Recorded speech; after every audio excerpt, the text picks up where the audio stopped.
दो रैखिक जो समीकरण थे उनके युग्मों को देखते हैं। तो देखो, ये पहले वाला होता है A1, ये B1 और ये C1। तो जिसके साथ कुछ भी नहीं होता है ना उसको 1 मानते हैं। तो A1 कितना हो गया 1, B1 कितना हो गया 3 और C1 कितना हो गया 6।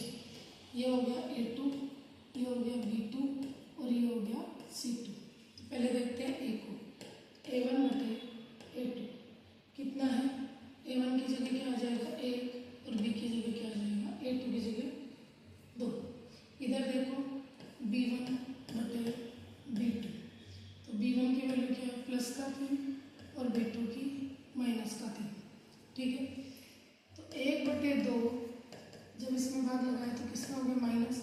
ये दोनों आपस में बराबर नहीं हो सकते हैं, तो इसका मतलब ये दोनों आपस में बराबर नहीं होंगे। जब ये A और B अगर बराबर नहीं हो तो आगे क्वेश्चन को करना ही नहीं है, सीधा लिखना है रेखाएं काटती है।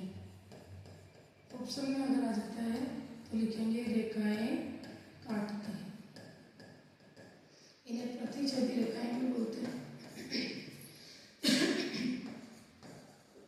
प्रतिच्छेदी रेखाएं भी बोलते हैं। ये पूछ लिया जाए कि इसके हल कितने होंगे, तो इसका हल जो होगा वो अद्वितीय होगा, यानी केवल एक ही हल होगा।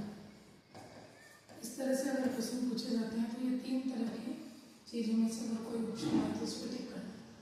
उसके बाद में दूसरे तरह का उदाहरण लेते हैं।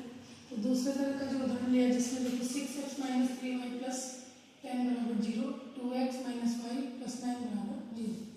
पहला A1, दूसरा B1 और ये C1, A2, B2 और C2।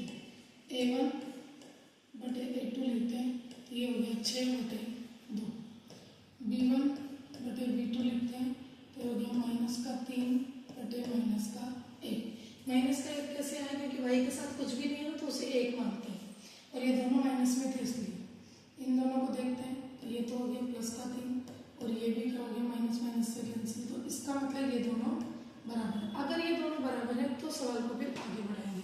अब निकालते हैं C1 और C2 को। C1 कितना है 10 और C2 क्या है 9।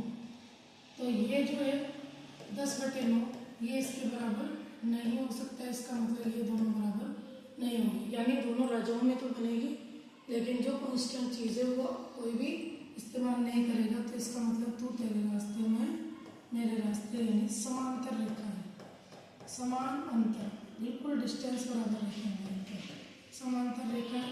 और अगर लड़ाई नहीं होगी तो इसका कोई भी हल नहीं होगा, कोई हल नहीं। ये 2 ऑप्शन होते हैं तो इन दोनों को टिक करना। तीसरा और देखते हैं, जैसे ये A1, B1, C1, A2, B2, C2। A1 बटे A2 यानी 1 बटे 2, B1 बटे B2 यानी 1 बटे 2, C1 बटे C2 यानी 5 बटे 10। देखो ये दोनों बराबर है क्योंकि 1 बटे 2 1 बटे 2 बराबर, यानी ये दोनों बराबर है।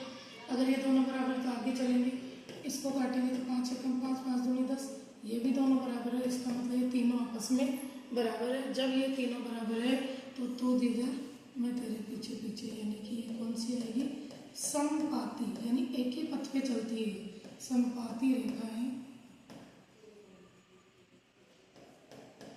और इसके जो हल होंगे वो क्या होंगे अनंत हल।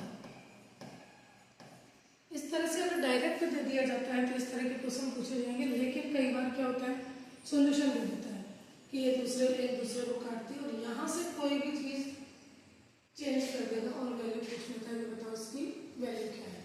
तो एक क्वेश्चन देखते हैं जो पिछले साल आरपीएससी में फर्स्ट ग्रेड में पूछा गया।